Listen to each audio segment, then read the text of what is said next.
The sun had barely crested over the horizon, spilling pale light across the sprawling naval base. The mess hall buzzed with the familiar clatter of trays, the hiss of coffee machines, and the low hum of soldiers trading stories from the night before. The scent of scrambled eggs, sizzling bacon, and strong black coffee mingled, filling the room with a comforting, if chaotic, familiarity. This was a place where laughter and sarcasm flowed as freely as the coffee, where camaraderie was forged over shared rations, whispered jokes, and the occasional prank. Lieutenant Commander Sarah Mitchell sat at a long table near the center, her posture immaculate, uniform perfectly pressed, and boots polished to a mirror shine. Her hair was pulled into a tight bun, revealing the sharp angles of her jaw and the calm, unwavering determination in her eyes. She surveyed the room, not with arrogance, but with the quiet awareness of someone who had seen both the horrors and triumphs of war, and understood how to navigate the delicate balance between authority and approachability. This morning, like most, she was the new face among seasoned SEALs, a unit known for their irreverence, toughness, and sharp humor. It didn't matter that she held a rank higher than most of the men at the table. In their world, respect had to be earned, not assumed. Sarah had long since accepted this. After all, she had earned her place through action, not title. Still, she knew that first impressions mattered, and today, it seemed, she was about to make one. Petty Officer Blake Carson leaned back in his chair, arms crossed, a smirk playing across his rugged face. Blake was a man of humor and bravado, the kind who could make a room erupt in laughter with a single quip. But his humor often masked a deep need to assert dominance, an understandable trait in men who had survived some of the harshest conditions imaginable. This morning, he had decided to test the newcomer. "What's your rank, anyway?" Blake called out across the table, his voice loud enough to cut through the chatter. The question was casual, almost playful, but there was a hint of challenge embedded within it. Around him, the other SEALs perked up, curious to see how the new officer would respond. Some suppressed chuckles, eager for the entertainment of watching someone be put in their place, as was tradition in these informal settings. The room seemed to shift imperceptibly. Conversation faltered, trays paused mid-air, and all eyes turned toward Sarah. For a moment, she didn't respond. Her lips pressed into a thin line, and her gaze met Blake's directly, unwavering. There was no hint of offense, no flicker of irritation, only a steady, calm awareness that this was her moment to define herself. Blake laughed, confident that her silence was nervousness. "Come on, don't leave us hanging," he teased, leaning forward. "We're all dying to know if you're qualified to tell us what to do in the field." Laughter bubbled around the table, but it was punctuated by curious glances. Everyone sensed that Sarah was not like most people they encountered. Finally, Sarah set her coffee mug down, the ceramic clinking softly against the tray. She stood slowly, every motion deliberate, her posture straight and commanding. She adjusted her uniform slightly, ensuring that every insignia, every badge, every polished button was visible. The room seemed to hold its collective breath. "I am Lieutenant Commander Sarah Mitchell," she said evenly, her voice calm, yet carrying an authority that made the chatter fade into silence. A few eyebrows rose. Some soldiers exchanged glances, not yet fully grasping the weight behind her words. She paused, letting the silence stretch just enough to make them lean in, anticipating what would come next. "And this," she continued, her tone unflinching, "is the Silver Star One, earned while leading a rescue mission in Afghanistan. 3 soldiers were trapped after an ambush, and I coordinated their extraction under heavy fire." The laughter that had filled the mess hall moments ago died instantly. The air seemed to thicken, heavy with the unspoken understanding of what she had just revealed. The Silver Star was not just a decoration. It was a symbol of courage, sacrifice, and leadership under conditions most could scarcely imagine. Blake's smirk faltered. The confidence that had carried his joke now hung awkwardly in the air, replaced by a tangible sense of respect and a touch of awe. Around the table, murmurs began to ripple as the other seals processed what had just happened. These were men accustomed to facing danger and witnessing acts of heroism. Yet there was something about Sarah's calm delivery, the understated way she had revealed her accomplishments, that silenced even the hardest skeptics. For a moment, the mess hall existed in a different rhythm. Trays clattered softly as soldiers set them down, conversations soft to whispers, and all eyes remained on Sarah. She returned to her seat without a word, her composure unbroken. She didn't seek admiration, nor did she demand it. She simply allowed her actions and credentials to speak for themselves. Blake, recovering from his surprise, attempted a small smile. "Well, guess we underestimated you," he muttered, almost to himself. The words carried more respect than amusement now. Around the table, nods and quiet acknowledgments rippled. The lesson was clear. Respect is earned, not claimed, and courage has a way of speaking louder than humor. As Sarah sipped her coffee, she reflected briefly on how often this scenario played out: the initial skepticism, the light-hearted teasing, the eventual recognition. In a unit like this, where trust and respect could mean the difference between life and death, first impressions were fleeting, but true competence left a lasting mark. Around her, the seals resumed their breakfasts, but the tone had shifted. Laughter returned, softer this time, interspersed with tentative questions about her previous missions, her experiences, and the challenges she had faced. For the first time that morning, Sarah allowed herself a small, almost imperceptible smile. She had entered the mess hall as a newcomer, measured against the jokes and bravado of men who had spent years proving themselves. Now, she had established her place, not through words, but through undeniable proof of courage and capability. Blake, still seated across from her, finally allowed a genuine smile to cross his face.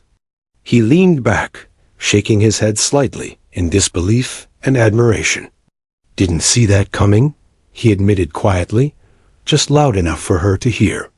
Sarah's eyes met his briefly, her calm acknowledgement saying more than words ever could. Respect had been earned, and it would not be questioned again. The morning continued, trays refilled, conversations resumed, but something fundamental had changed. Sarah was no longer simply a newcomer. She was a leader, quietly commanding, effortlessly respected, and undeniably proven. In that brief exchange, in the hush that followed her revelation, the mess hall had witnessed a subtle, profound lesson. Courage, humility, and integrity were the true measures of rank, and anyone, no matter how confident in their humor or bravado, would be silenced by the weight of undeniable experience. By the time breakfast ended, the story of Lieutenant Commander Sarah Mitchell had already begun to circulate in quiet whispers among the SEALs. A joke intended to amuse had inadvertently highlighted a legacy of bravery, earning not only respect, but a cautious awe. Sarah, meanwhile, simply cleaned her tray and left the hall with the same quiet confidence that had silenced an entire table of warriors. The morning light gleamed off her polished boots, a small reflection of the quiet strength that now defined her presence among the men of the unit. Even Blake, usually the loudest in the room, found himself humbled. He had learned in that single exchange a truth that would linger far beyond the walls of the mess hall. True leadership was unassuming, decisive, and above all, earned through action. The quiet that settled over the mess hall after Sarah Mitchell's revelation was tangible, like the pause before a storm. SEALs exchanged glances, some wide-eyed, some subtly nodding in acknowledgement, as though they had just witnessed something more significant than rank, something earned in fire and shadow, unspoken but undeniable. Even Blake Carson, usually quick with a smirk or a sarcastic remark, felt a weight he had never anticipated. He leaned back in his chair, hands gripping the edges as if to steady himself. His earlier joke now seemed absurdly small against the backdrop of what Sarah had just quietly asserted. Sarah returned to her seat with measured steps, each footfall deliberate, boots clicking softly against the tiled floor. She had revealed enough to silence the room, but not enough to brag. That was her way, precise, controlled, and commanding without demanding. It was a method learned over years of operations, where every word, every movement, every decision could mean the difference between life and death. Her presence alone now commanded attention, and the SEALs felt it instinctively. Blake, struggling to recover his usual composure, broke the silence first, though carefully. "Lieutenant Commander, I didn't know." His voice trailed off, the words hesitant, a far cry from the teasing lilt that had opened the morning. Around him, murmurs echoed from other soldiers. Their laughter from moments ago had vanished entirely, replaced by whispers of admiration and curiosity. Questions like, "Where did she serve?" and "What exactly did she do?" fluttered like birds in the quiet room. Sarah's calm gaze swept over the men at the table. She saw curiosity, respect, a touch of disbelief, and yes, the remnants of teasing bravado, but it was all tempered now. She leaned back, folding her hands in front of her on the table. "I know this is unexpected," she said softly, her voice carrying just enough for everyone to hear. "I didn't come here to prove myself with stories or medals. But since the question was asked, you deserve the truth." And then she paused. Not for dramatic effect, but because her story, the one that would truly earn their respect, required context. Her words hung in the air like smoke from a distant fire. The SEALs leaned forward slightly, the tension in the room palpable. Even the clatter of trays and utensils seemed muted as everyone waited. Sarah's story was not just about her rank or her silver star. It was about the experiences that had forged her leadership, the trials that had tested her resolve, and the moments that had demanded courage when fear would have been easier. "During my previous deployment in Afghanistan," she began, "my team and I were tasked with reconnaissance and the protection of a vulnerable convoy. One day, we were ambushed. Explosions ripped through the surrounding streets, and our men were trapped under fire. It was a situation where hesitation would have cost lives." Her words were measured, but they carried weight. She described the chaos with precision, the way the dust swirled through the streets, the sound of distant gunfire punctuated by cries for help, the heat of the sun reflecting off armored vehicles, and the adrenaline that surged through her veins as she made split-second decisions. She spoke of coordinating air support, managing communications with a team scattered across the battlefield, and personally extracting 3 wounded soldiers while under constant threat. Every sentence painted a vivid picture of bravery, resilience, and leadership. The room remained silent, each man absorbing the enormity of her experience. SEALs were trained to recognize courage in others, to measure risk and valor, and to respect those who had faced the impossible. Sarah's tale resonated with every one of them.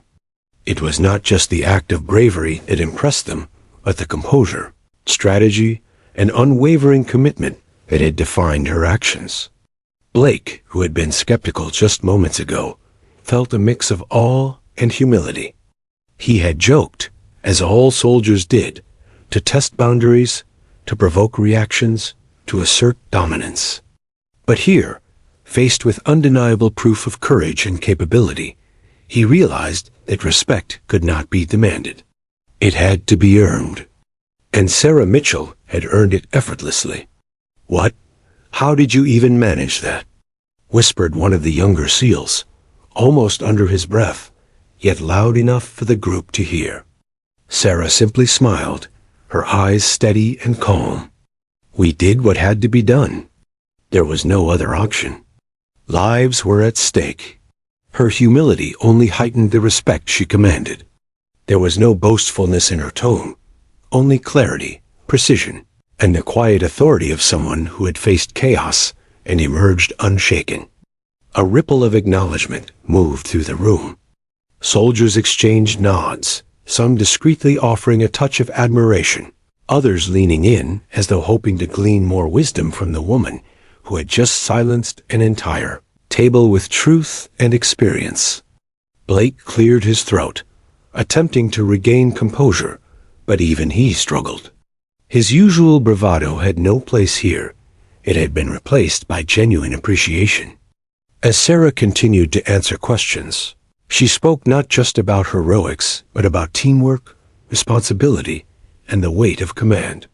She shared lessons learned on the field, the importance of listening to every voice on the team, of trusting instincts under pressure, and of knowing that a leader's greatest weapon was calmness in the midst of chaos. Every word reinforced her credibility. Every anecdote built trust, and every detail cemented her presence as someone who deserved more than casual acknowledgement. She commanded it. By the time the meal ended, the dynamics of the mess hall had shifted entirely. Laughter returned, softer, tempered with reverence. Jokes and camaraderie were still present, but now they were framed by a profound respect. Even Blake found himself engaging differently, careful not to undermine the woman who had so effortlessly earned his admiration. Sarah stood to leave, sliding her tray into the collection rack with methodical efficiency. She walked through the hall with a quiet confidence, aware that she had established her presence without overt displays of authority. The SEALs watched, noting not just her heroics, but her composure, humility, and the undeniable mark of a true leader.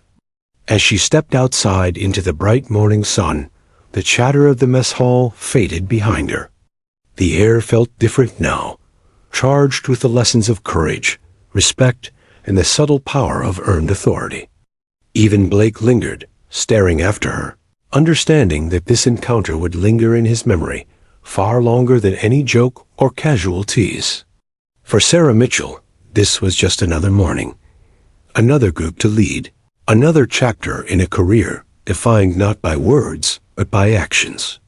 Yet for those in the mess hall, it was a defining moment, a lesson in humility, bravery, and the kind of leadership that commanded respect before a single order was given. And so the story of Lieutenant Commander Sarah Mitchell began to circulate quietly among the unit, a woman whose courage under fire, humility, and quiet authority had silenced jokes, EARNED admiration, and set a standard that would resonate long after breakfast had ended. She had proven, without shouting or boasting, that true leadership was both silent and undeniable, and that some moments, like this one, were never forgotten. The quiet hum of the mess hall lingered in the minds of the SEALs even as Sarah Mitchell stepped out into the morning sun. But for her, the memory of that fateful mission in Afghanistan was never far away. It haunted her not because of fear, but because of responsibility, the crushing weight of knowing that lives depended on every decision she made. She had not sought recognition, medals, or applause. She had sought survival for her team and the civilians caught in the chaos around them.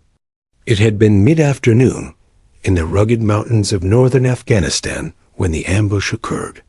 The convoy, tasked with delivering essential supplies to a forward operating base, had been making its way along a narrow, winding road flanked by rocky cliffs. Dust rose around the vehicles in waves, the air tense with heat and anticipation.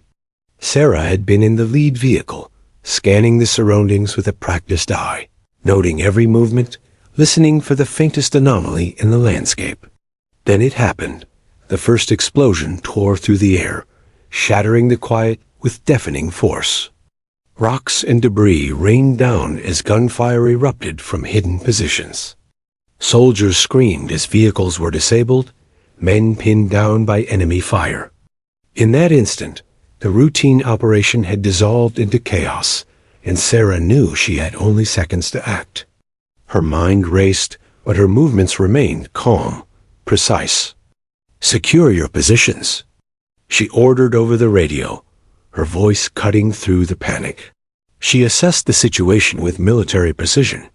3 soldiers were trapped in an overturned Humvee, their cries piercing through the roar of gunfire. The rest of her team was pinned behind armored vehicles, unable to maneuver under the relentless barrage. Without hesitation, Sarah took control. She scanned the area, spotting an abandoned armored vehicle on higher ground. It would serve as both cover and a pathway to reach the trapped men. "I'll cover you," she shouted to her team, and sprinted toward the vehicle, every step calculated, every movement designed to minimize exposure. Bullets tore through the air around her, kicking up dust and debris, but she moved with the determination of someone who had no choice but to succeed. From her vantage point, she coordinated the extraction. Air support was called in, with drones providing overwatch and helicopters circling above to neutralize enemy positions. She relayed instructions clearly and efficiently, directing each soldier on where to move, how to cover, and when to advance. The operation required split-second decisions, each one carrying life or death consequences. Sarah reached the first trapped soldier, pulling him from the wreckage and dragging him to relative safety behind the armored vehicle. She repeated the process with the other 2, using her body to shield them from sniper fire as she maneuvered across the rocky terrain. She could feel the heat of explosions, the sting of shrapnel, but fear did not paralyze her. Fear existed only to sharpen her focus. She kept moving, kept giving orders, kept leading, because hesitation would mean death. Minutes stretched into hours, though it felt like a lifetime. By the time the last soldier was safely aboard a transport vehicle, Sarah's team was battered, exhausted, and covered in dust and blood. Yet not one life was lost. The operation, seemingly impossible at the onset, had been executed with precision and courage that would later earn her the Silver Star. But in that moment, medals and recognition were the last things on her mind. She had only one concern: the men who had entrusted their lives to her. When the dust finally settled, the aftermath was surreal. Smoke lingered over the ambush site, charred vehicles smoldered, and the once bustling mountain road was eerily silent. Soldiers were tending to the wounded, medics moving swiftly to stabilize injuries. Sarah remained vigilant, ensuring that everyone was accounted for, that no soldier had been left behind. It was only then that she allowed herself to breathe, to feel the tremor of exhaustion, the emotional weight of what had just transpired. Back in the present, as Sarah Mitchell recounted the story in the mess hall, the SEALs listened in rapt attention. Her words painted not just the logistical details of the mission, but the human element, the fear, the courage, and the unbreakable bond between soldiers in life-and-death situations. The room had been silenced by the revelation of her rank and decorations, but now it was fully captivated by the narrative behind them. Each detail of the mission underscored the gravity of her leadership. She described the split-second choices, the calculated risks, and the unwavering focus required to maintain control under fire. She spoke of the camaraderie that allowed her team to function seamlessly even in the face of chaos, of the unspoken trust that exists only when lives are intertwined so tightly that every mistake can be fatal. Blake Carson, sitting across the table, felt a mix of humility and admiration. He had teased her, confident in the humor of his question, but now he understood the depth of her character. He saw not just a lieutenant commander or a medal winner, but a leader forged in fire, tested by combat, and proven by action. The lesson was indelible. True respect cannot be manufactured through humor or intimidation. It is earned through courage, competence, and selfless dedication. As Sarah continued, she spoke briefly of the aftermath of the ambush, the strategic decisions, the coordination with allied forces, and the painstaking process of ensuring that intelligence gathered from the site would protect future convoys. Every step she took had been calculated not just to survive, but to prevent further casualties. This attention to detail, combined with her bravery, made her an exceptional leader even among elite forces. The mess hall remained silent, each SEAL processing the enormity of the story. There were nods of approval, whispers of awe, and subtle gestures of acknowledgement, a soldier's way of showing respect when words seemed insufficient. The younger members of the team leaned in, eager to learn, to understand the mindset that allowed a single officer to guide lives through peril with unwavering precision.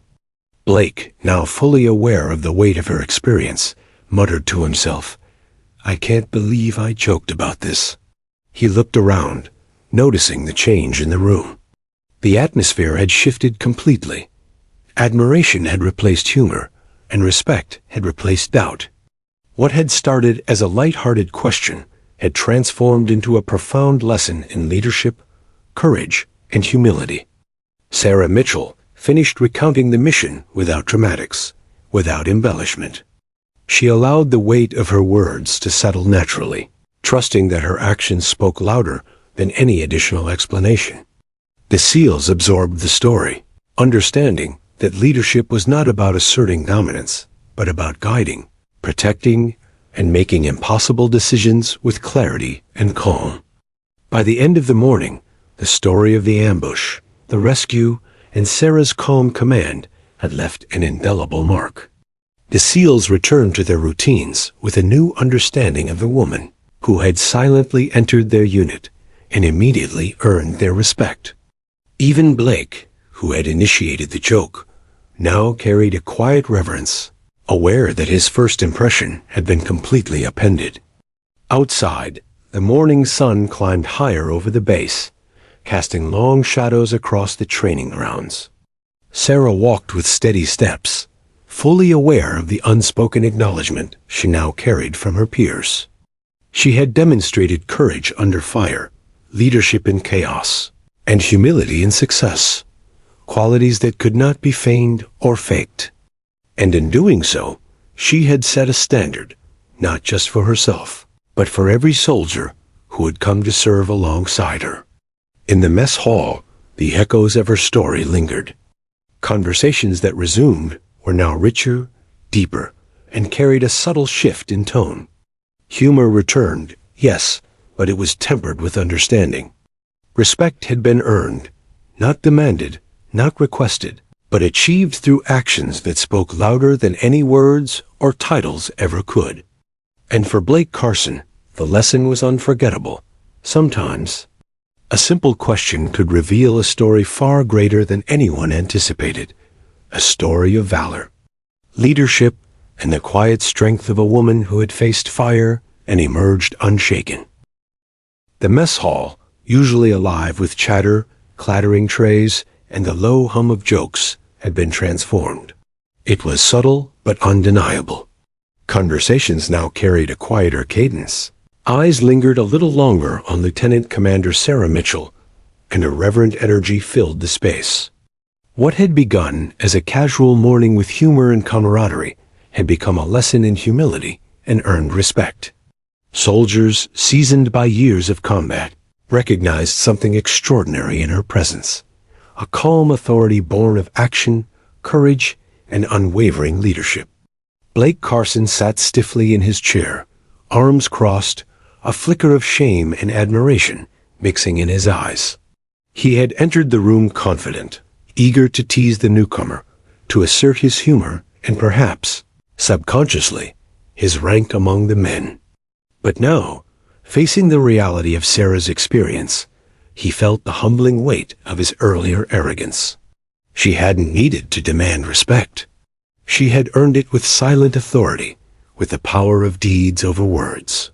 The other SEALs, who had initially chuckled at the joke, now observed a different kind of leadership.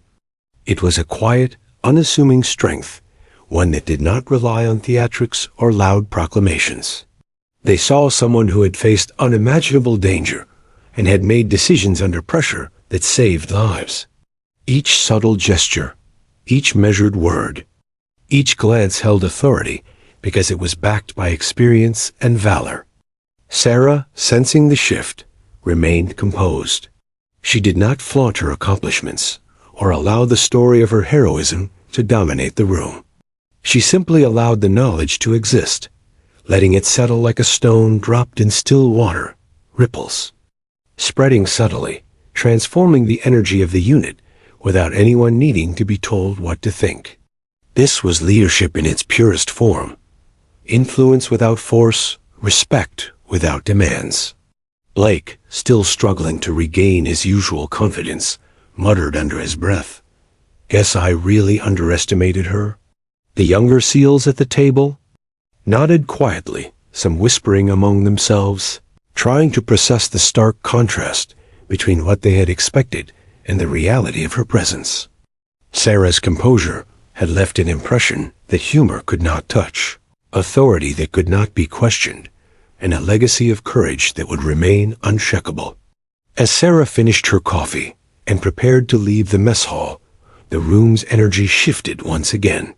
Where laughter and casual banter had dominated, there was now focus and attentiveness. Even casual jokes, the backbone of camaraderie among soldiers, were tempered with awareness. Her presence had reminded everyone that in their world, a world where lives could be lost in an instant, true leadership was not about bravado, but about courage, competence, and decisiveness. Blake watched as Sarah walked toward the exit, her stride measured, boots clicking softly against the floor. Each step carried authority, yet it was effortless, unforced. There was no need for ostentation or performance. The sheer confidence born of competence was enough. For the first time, he realized that leadership was not about who could command attention through noise, but who could command respect through action, even in silence. The younger soldiers, observing the exchange, leaned closer to one another, their voices hushed. "Did you see that?" one whispered. "She didn't just tell us about her rank. She showed us who she is, and we listened." There was awe in the way they spoke, a quiet reverence for the kind of bravery and composure few had the privilege to witness firsthand. Sarah's influence extended beyond the immediate impression. Her presence shifted the dynamics of the unit in subtle ways. Men who had been overconfident began to reassess their approach, recognizing that respect was not given lightly and could not be won through jokes or superficial bravado. Trust, loyalty, and acknowledgement of true competence became the currency in the mess hall, replacing casual skepticism. Blake, wrestling with his own feelings of humility, finally spoke, softer this time.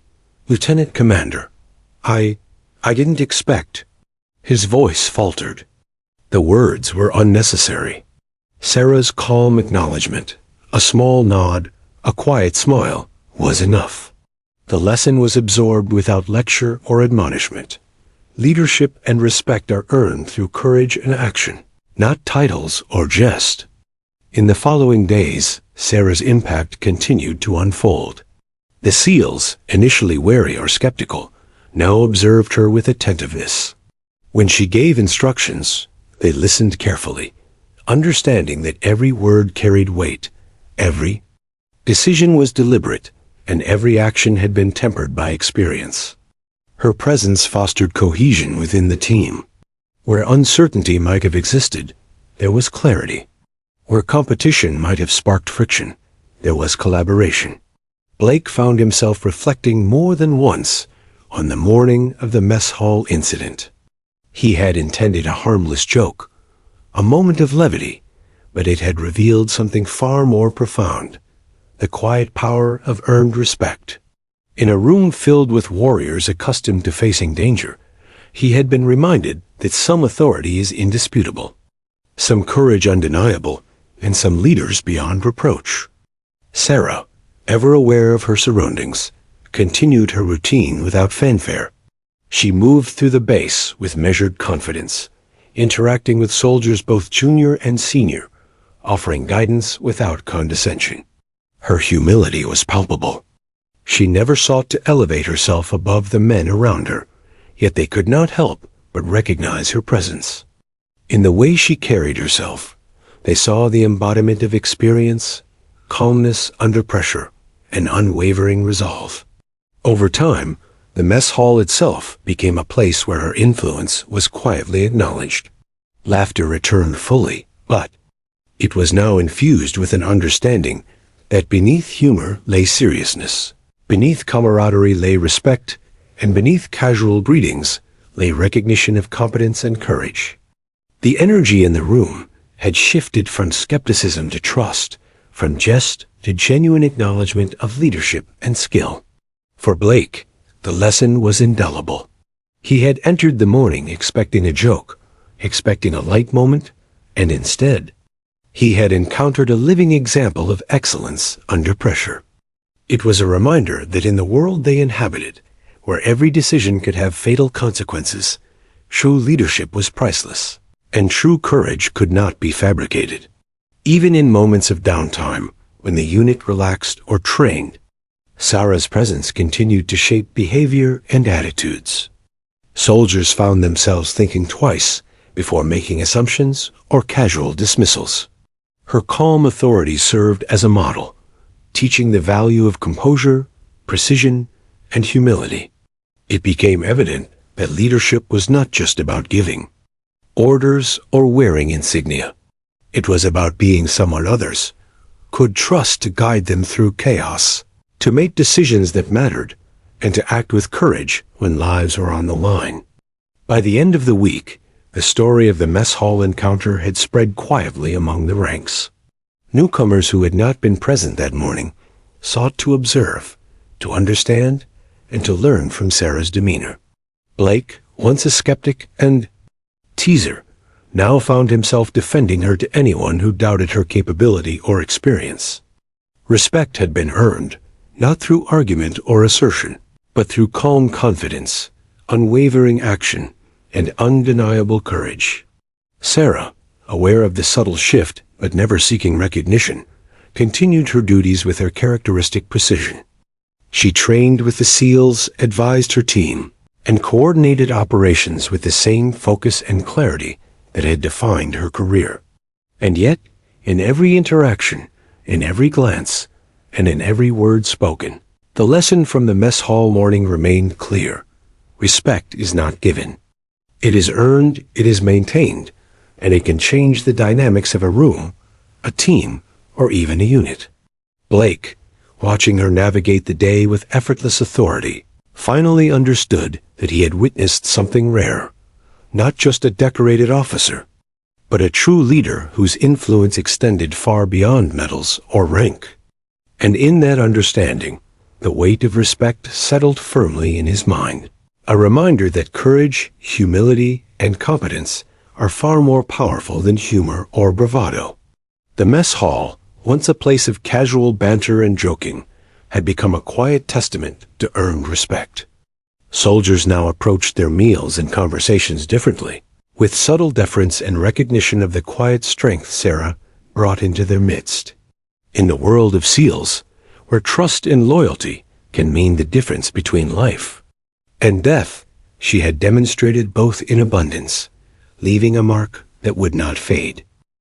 Days after the mess hall incident, the true measure of Lieutenant Commander Sarah Mitchell's leadership began to show.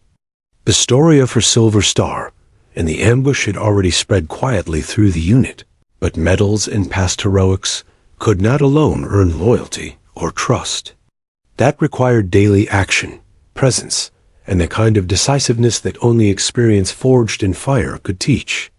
The SEAL training grounds stretched out like a battlefield in miniature. Obstacle courses, mock urban environments, and tactical simulations tested speed, precision, and teamwork. SEALs, some veterans of numerous deployments, moved through drills with practiced efficiency, often relying on instinct rather than direction. Sarah stood on the sidelines initially, observing, noting strengths and weaknesses with an unspoken but exacting authority. Her eyes missed nothing. A hesitation in a soldier's movement, a miscalculated angle on a wall climb, the subtle misplacement of gear that could become critical in a real operation. Blake Carson approached her with a hint of skepticism. "You're watching us like a hawk. Think we need babysitting?" he asked, half smiling but cautious. The humor in his voice could not disguise the curiosity. He was testing her again. Sarah's response was measured, quiet, yet carried the weight of authority. "I'm watching to understand how you operate," she replied calmly. "Mistakes here can cost lives there. I need to see the patterns, the tendencies, the decisions you make under pressure." Her words were simple, yet precise. They carried authority, expectation, and a subtle challenge. Blake, recognizing that he had underestimated her again, nodded, a flicker of respect crossing his features. The younger SEALs exchanged glances, absorbing the lesson without a word. Leadership was not about asserting dominance, but about careful observation, correction, and guidance when it mattered most. The first drill was an urban infiltration simulation. Teams were tasked with entering a building, securing hostages, and neutralizing threats, all under timed conditions. Sarah observed from a central position, radio in hand, directing movement only when absolutely necessary. Unlike some officers, she did not shout commands over the chaos. Instead, her instructions were concise, deliberate, and perfectly timed, allowing the team to maintain focus while benefiting from her oversight. When a junior SEAL misjudged a corner and almost exposed the team, Sarah's voice came through, calm, precise, and without reprimand. "Step back. Cover the right flank. You'll have your moment, now follow." The correction was immediate and actionable. The soldier obeyed, realizing that the direction came not from a superior asserting authority, but from someone whose decisions were informed by experience, knowledge, and unwavering focus. By mid-morning, the team had completed the drill successfully, and the results were clear. Where hesitation or mistakes had appeared initially, precision now dominated. The SEALs had learned, through action, that following Sarah's guidance increased effectiveness, minimized risk, and built trust in critical moments. Blake, who had watched her operate with his usual mixture of humor and skepticism, finally let himself admire her methodology. The next exercise was live fire coordination, one of the most demanding and dangerous tasks in training. Teams were placed in a simulated hostile environment, required to move, communicate, and engage targets while avoiding casualty markers. Sarah directed movements from an observation point, calling adjustments with calm authority. Every instruction she gave reflected not just tactical knowledge, but deep understanding of each team member's capabilities and limitations. One situation escalated unexpectedly. A young SEAL panicked under simulated fire, freezing at a critical juncture. Sarah did not scold or shout. Instead, she called softly through the radio, guiding him through breathing, positioning, and timing. Within moments, he regained composure and executed the maneuver flawlessly.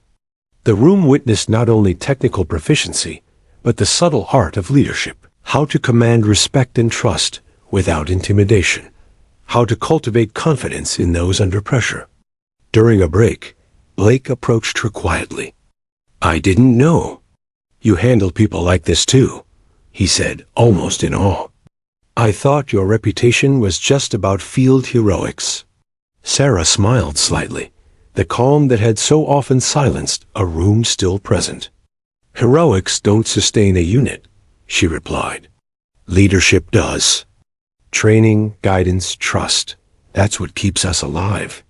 The remainder of the day involved physical endurance drills, team coordination exercises, and tactical problem-solving scenarios. Sarah's influence was subtle but pervasive. Soldiers adjusted instinctively to her guidance, communicated more clearly, and moved with efficiency. Where hesitation had once caused delays, clarity and precision now defined the team's actions. Her quiet presence, combined with the undeniable respect she had earned through past actions, had transformed both morale and performance. By late afternoon, As the sun began to dip behind the mountains surrounding the base, the training concluded. Soldiers were sweating, exhausted, and exhilarated. They gathered to debrief, sharing insights, successes, and failures. Sarah listened attentively, asking questions that encouraged reflection rather than judgment. Her feedback was concise, accurate, and always focused on improvement. No ego, no need to remind anyone of rank. Respect was implicit, not demanded. Blake lingered near the end of the debriefing. "I've got to admit," he said quietly, "I never thought I'd say this, but you're changing the way we operate. Not just because of what you've done, but because of how you guide us." Sarah met his gaze, her expression calm, acknowledging the truth in his words. "I don't guide you for recognition," she said softly. "I guide you so everyone goes home. That's what matters." As the soldiers dispersed to their bunks and quarters, the atmosphere was transformed. What had begun as curiosity and skepticism had matured into trust and cohesion. Sarah's leadership had proven itself not only through past heroics, but through tangible influence in real time, a demonstration of competence, calm, and humility. Even the most experienced SEALs found themselves adjusting instinctively to her approach. They learned that hesitation in response to her guidance was unnecessary. Following her direction did not diminish skill, it amplified it. The subtle but profound impact of her presence became apparent.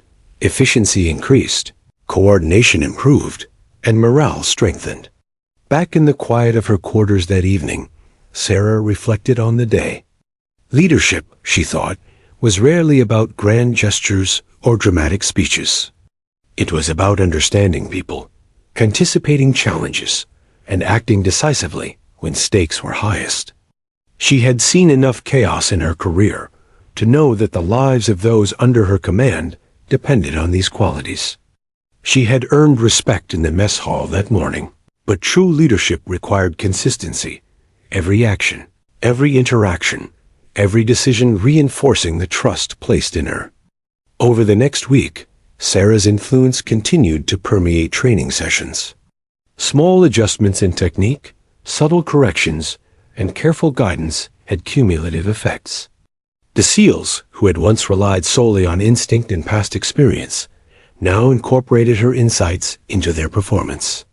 Even Blake, whose teasing had set the morning events into motion, found himself relying on her judgment more than his own impulsive decisions. By the time the week concluded, the team had achieved measurable improvement in efficiency, coordination, and morale. Sarah's quiet authority, forged through courage and proven experience, had transformed the dynamics of the unit. Respect had shifted from something conditional to something intrinsic, a natural response to her competence, humility, and unwavering calm under pressure. That evening, as the base settled into a rare quiet, Blake stood outside the training facility, reflecting on what he had witnessed. "She's something else," he murmured. "Not just because of what she's done, but because she makes us better. All of us." Across the compound, the other SEALs shared similar thoughts, acknowledging silently that Sarah's presence had left an indelible mark on both their performance and mindset. And for Sarah, it was simply another day. She had earned respect, yes, but her focus remained unwavering on the mission, on her team, and on ensuring that each soldier returned safely from training, from operations, and from whatever challenge awaited next. Leadership, after all, was not static. It was tested every day, in every decision, and in every interaction. The days following the intensive training had solidified Sarah Mitchell's place among the SEALs. Her presence was no longer just tolerated. It was respected, trusted, and in many ways, quietly admired. The mess hall anecdote of the Silver Star had faded into the background, but her influence on the team was becoming tangible in every decision, every maneuver, every mission preparation. She was no longer the new officer. She was the benchmark against which the men measured strategy, composure, and leadership. It was early morning, the air crisp and sharp with the tang of pine and dust from the training fields. Sarah walked alongside Blake Carson and several other senior SEALs, her eyes scanning the terrain and her mind analyzing potential strategies for the day's simulated assault. The team's objective was clear: navigate a hostile urban environment, rescue hostages, and extract safely without casualties.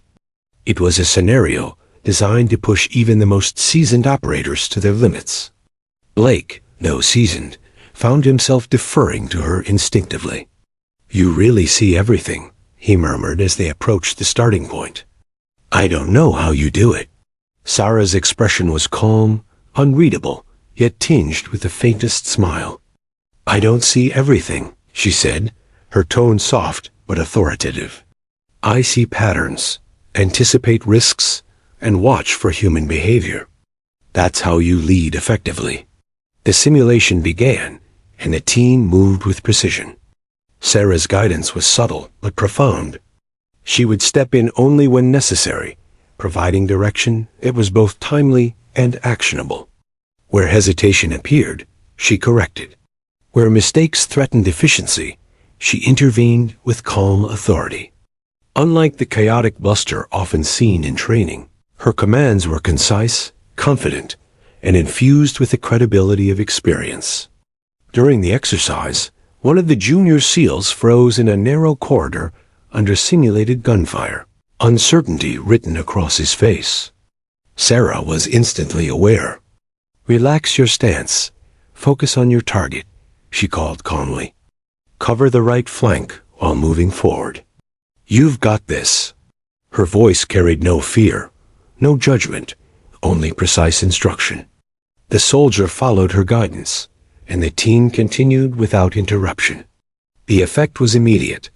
Trust had been cemented through competence, and hesitation gave way to confidence.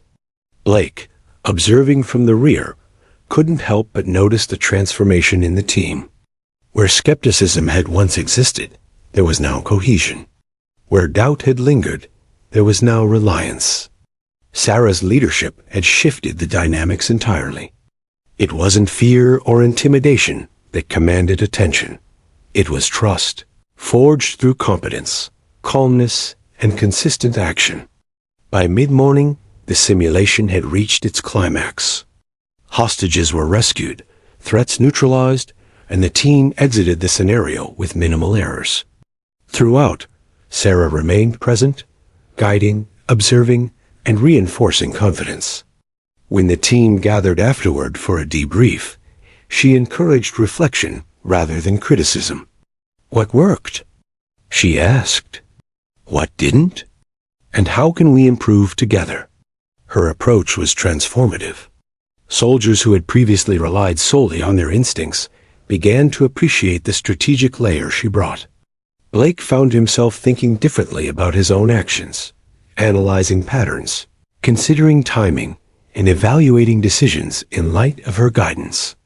The subtle shift in mindset wasn't forced. It emerged naturally as trust and respect grew. Later that afternoon, the team faced a real-world challenge, a sudden, unplanned exercise simulating an emergency extraction. Communication lines were disrupted, and coordination had to be improvised. Panic could have set in, but Sarah's calm presence steadied the group. She moved through the chaos with practiced precision, assigning roles on the fly, anticipating threats, and maintaining composure that inspired confidence.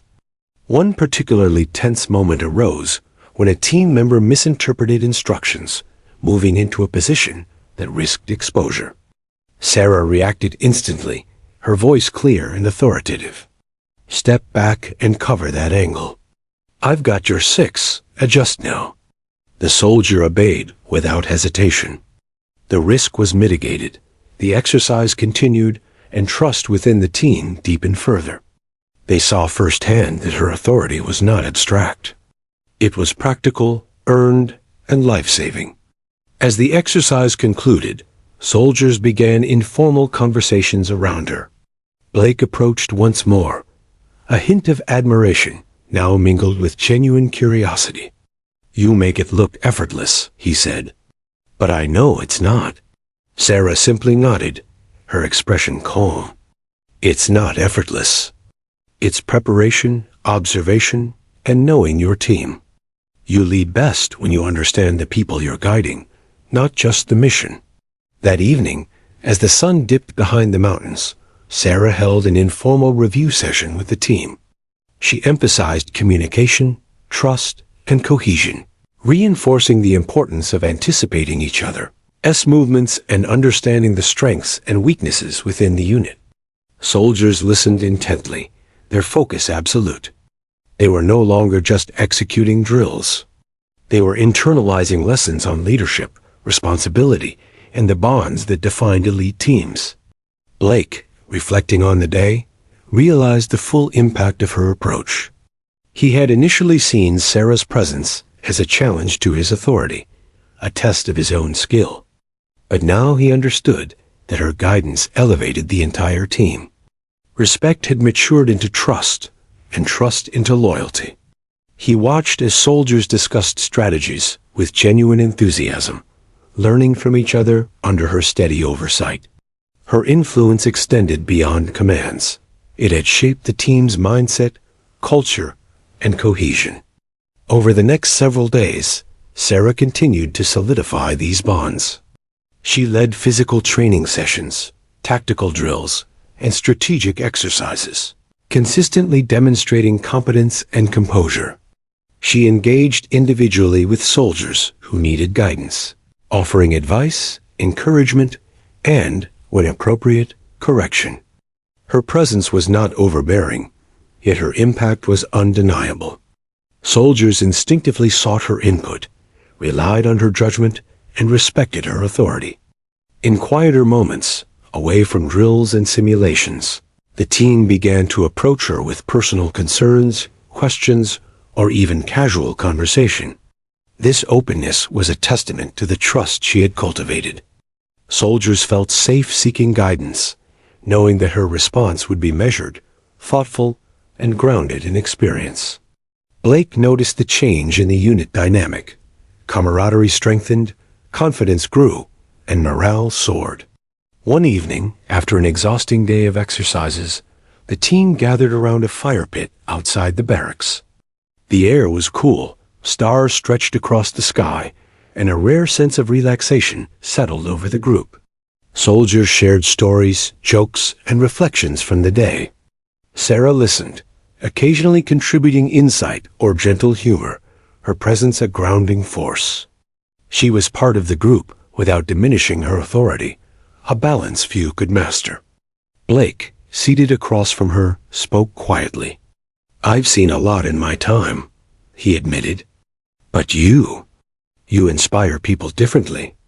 Not through orders, not through rank, but through the way you carry yourself and lead. People want to follow you." Sarah's gaze met his, calm and steady. "That's all any leader can hope for," she said. "To be someone people trust, to have their backs, to guide them safely, and to help them be their best. Everything else is secondary." In that moment, Blake understood fully what had been unfolding since the mess hall incident weeks ago. Respect had grown into trust, trust into loyalty, and loyalty into an unspoken bond, the very essence of what made elite teams function under extreme pressure. Sarah Mitchell had proven not only that she could lead under fire, but that she could cultivate leadership, resilience, and unity in others. The fire crackled, casting flickering shadows across the soldiers' faces, and the unit sat together in a quiet sense of solidarity. Sarah's influence had transformed them. Where there had once been skepticism, there was confidence. Where there had once been casual bravado, there was respect and trust. The bonds forged in training and shared challenges had become unbreakable, and the team now moved with the cohesion of a single, disciplined organism, a testament to the quiet power of leadership grounded in action and integrity. As the night deepened Sarah looked around at the faces of her team. She saw determination, trust, and readiness. She knew that this bond, forged through observation, guidance, and shared challenges, was stronger than any title or medal. Leadership, she reflected, was not about commanding authority. It was about earning trust, fostering respect, and shaping those around you to be the best versions of themselves. In that moment, she felt a quiet satisfaction, knowing she had done exactly that. The morning air was thick with tension as Lieutenant Commander Sarah Mitchell stood before her team. Today wasn't training. Today wasn't a simulation. Today was a high-stakes mission, one that demanded every ounce of skill, courage, and trust she had nurtured within her unit. Intelligence had confirmed an imminent threat. A group of heavily armed insurgents had taken hostages in a remote compound near the mountains. The team's task was to neutralize the threat and extract the hostages without casualties. Failure was not an option. Sarah's calm demeanor belied the intensity of the situation. Every detail had been studied. Every route, every vantage point, every possible scenario analyzed. The SEALs knew the mission was dangerous. Unpredictability was the only certainty, but they trusted her implicitly. Her presence was a stabilizing force, and the bond they had forged in training and daily interactions provided them with an unshakable foundation. Blake Carson, standing beside her as the point team leader, adjusted his gear, glancing at her. "We're ready," he said, though his voice carried an edge of tension. Sarah nodded, her gaze scanning the map one last time. "Remember your training. Trust each other. And stay calm. Chaos is a weapon. If we control it, we control the outcome." Her words were measured, calm, yet carried the authority of someone who had faced far worse than what awaited them. The convoy moved silently through the rugged terrain, dust rising behind the armored vehicles as they approached the compound. Every member of the team was alert, scanning for movement, listening for the faintest sound that might indicate danger. The team had rehearsed countless scenarios, but no simulation could replicate the adrenaline, unpredictability, and stakes of a real-life operation. As they neared the compound, Sarah signaled for a halt. Using hand gestures, she directed Blake and the team to split into designated positions. The compound was surrounded by high walls, with only a few entrances. Civilians, the hostages, were inside, terrified, and unarmed. Sarah's instructions were concise, precise, and delivered with quiet authority. Every movement was choreographed to minimize risk, yet flexible enough to adapt to unexpected threats. The breach was imminent. Sarah and Blake led the point team, moving with practiced precision toward the main entrance. The moment the first door was breached, chaos erupted. Insurgents opened fire, and the team responded instantly. Sarah's voice cut through the noise, guiding movements, covering angles, and coordinating suppressive fire. Each command was clear and actionable, saving precious seconds that could mean life or death. Amid the chaos, a hostage froze in the doorway, paralyzed by fear. Sarah moved swiftly, positioning herself between the civilian and gunfire, guiding the person to safety. Her presence was a shield, not just physically, but emotionally. Calmness under pressure radiated, grounding the team and preventing panic. Blake observed, impressed by the way she moved through danger with a combination of strategic foresight and protective instinct. The firefight intensified. Insurgents attempted to flank from the secondary entrance, but Sarah had anticipated the maneuver. She redirected the team, repositioning them with split-second timing. Left flank. Cover that window. Move. Her instructions were concise, yet comprehensive, each word weighted with experience and authority. The team responded flawlessly, neutralizing the threat and preventing casualties. One insurgent broke cover and lunged toward a hostage. Without hesitation, Sarah acted. Her movements were swift and precise, a blend of combat training, instinct, and strategy. She incapacitated the threat, securing the civilian and ensuring the rest of the hostages remained safe. Blake, witnessing the action, felt a surge of admiration, tempered by a realization. She didn't act recklessly, she acted decisively. Every motion was calculated, every decision informed by both experience and foresight. Minutes stretched like hours. The team secured the compound, moving room by room, ensuring that every corner was checked and every hostage accounted for. Throughout, Sarah remained composed, calm, and commanding. Her focus never wavered, her authority never questioned. The team operated as a seamless unit, their coordination a testament to the trust, guidance, and leadership she had instilled over weeks of training and shared experience. When the last hostage was escorted to safety and the threat fully neutralized, the team regrouped outside the compound.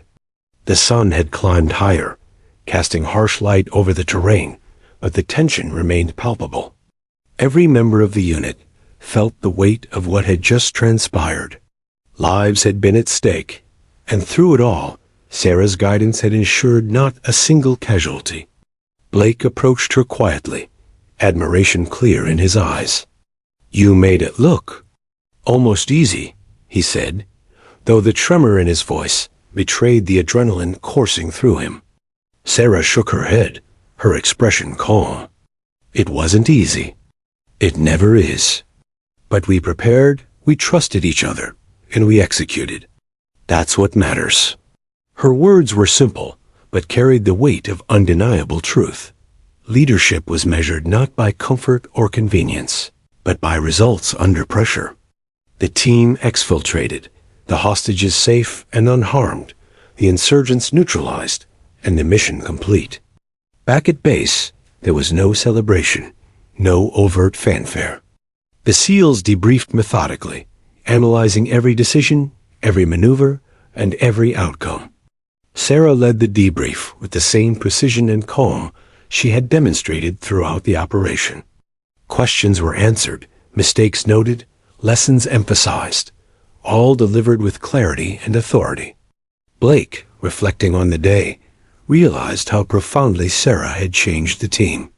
It wasn't just her tactical expertise or her combat skills. It was her ability to inspire trust, to cultivate cohesion, and to lead with both authority and humility.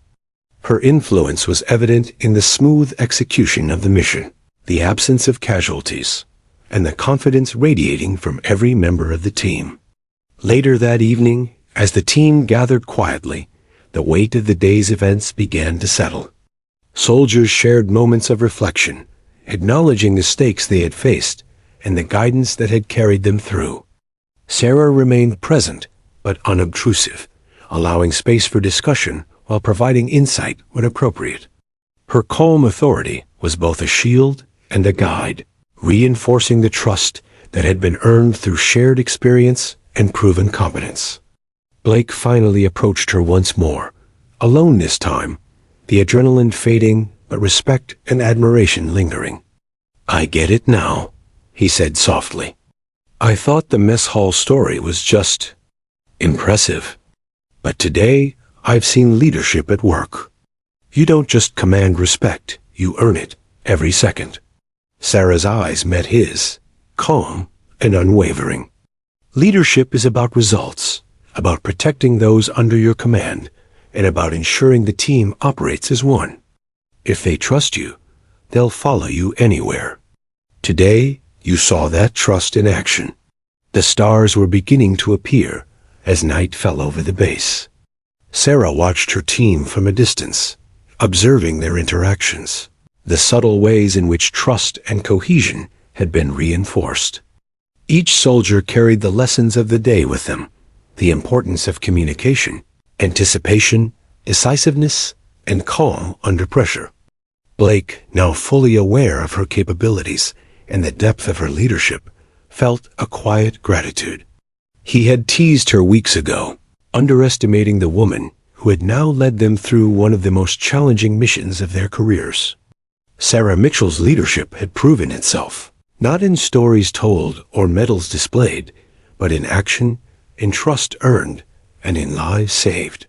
The team moved forward as a unified force, stronger, more cohesive, and more confident than ever. And as the night settled over the base, one thing was clear. In the crucible of real danger, Sarah's authority, calm, and courage were not just respected, they were unquestionable.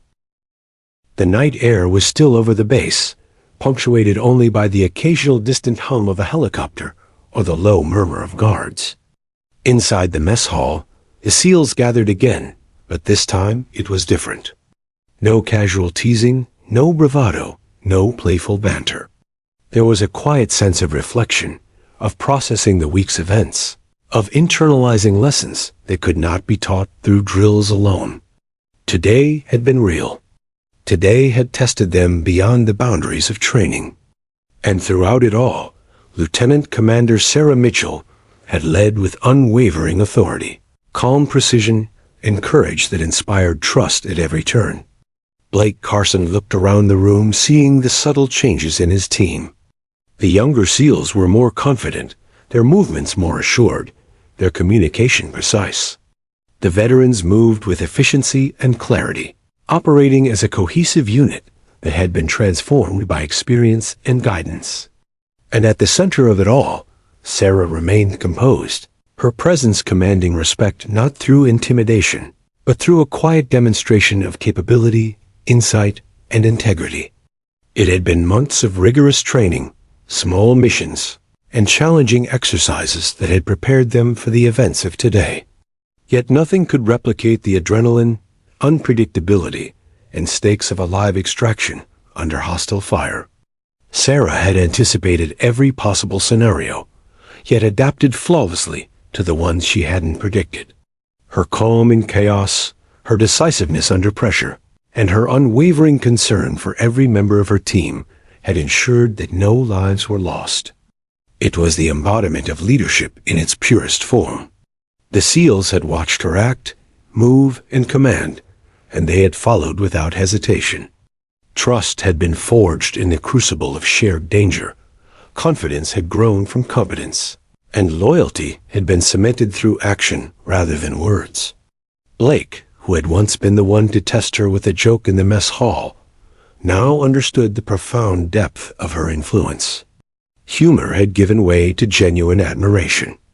Skepticism had been replaced by unwavering respect. Sarah, seated quietly at the end of the table, observed the room with measured calm. She had not sought recognition or accolades, though both were deserved. Her focus had always been on the team, their safety, their cohesion, their growth. Leadership, she knew, was not about self-aggrandizement. It was about shaping others, guiding them, and ensuring that together they could achieve what no individual could accomplish alone.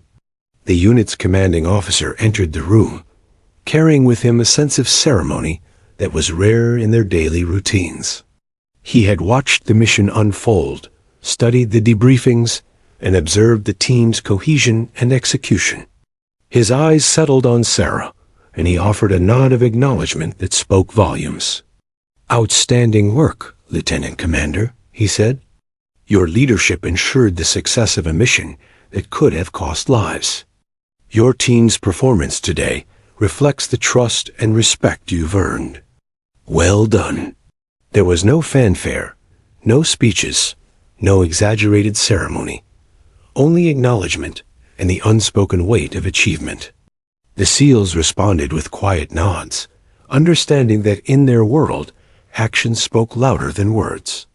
The mission's success was its own reward. The respect earned its own recognition.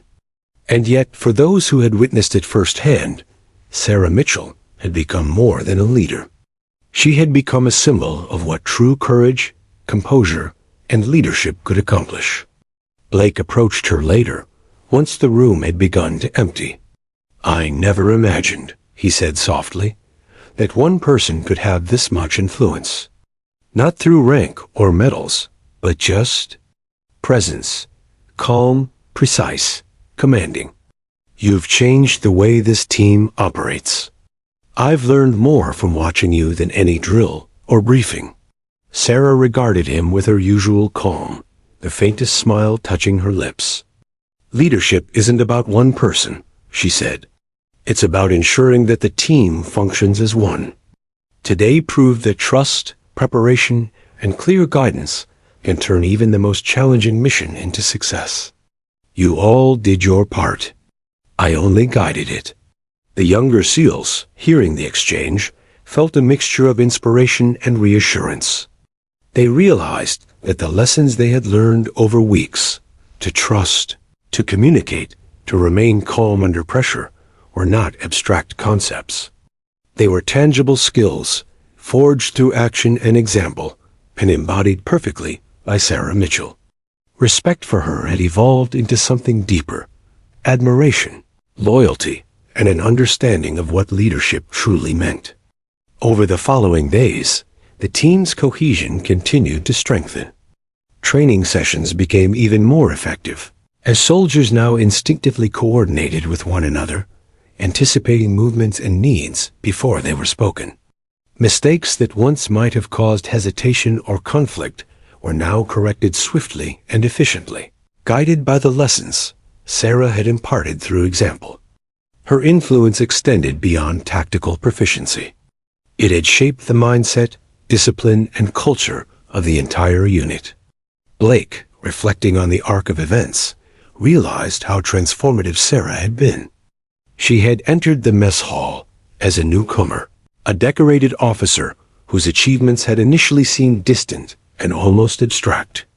But through action, guidance, and calm authority, she had proven herself not just as a competent leader, but as someone who could inspire trust, cultivate excellence, and foster loyalty. She had earned a place not only in rank, but in the hearts and minds of those she led. The SEALs' respect was no longer conditional or performative. It was ingrained. They knew that in life or death situations, Sarah's presence would guide them, her decisions would protect them, and her judgment could be trusted implicitly. They had witnessed it firsthand, from training grounds to live fire exercises to the high-stakes hostage extraction. Leadership had been tested and proven repeatedly, and Sarah had risen to every challenge. As the sun rose over the base the following morning, Sarah walked among her team during routine preparation. Soldiers greeted her with quiet confidence, asking questions, seeking guidance, and relying on her input with complete trust. There was an unspoken acknowledgement that she had earned their confidence, not through authority or ego, but through consistent, calm, and competent action. Blake followed her silently, reflecting on the journey from jest and skepticism to profound respect and understanding. In the mess hall, the younger SEALs retold stories of recent missions, highlighting lessons learned, challenges overcome, and successes achieved. The tone had changed completely. Humor and camaraderie were still present, but they were tempered with awareness, gratitude, and acknowledgement of leadership's value. The story of Sarah's initial heroics had faded into legend, but her ongoing influence was visible in every coordinated movement, every decision, and every exchange among the soldiers.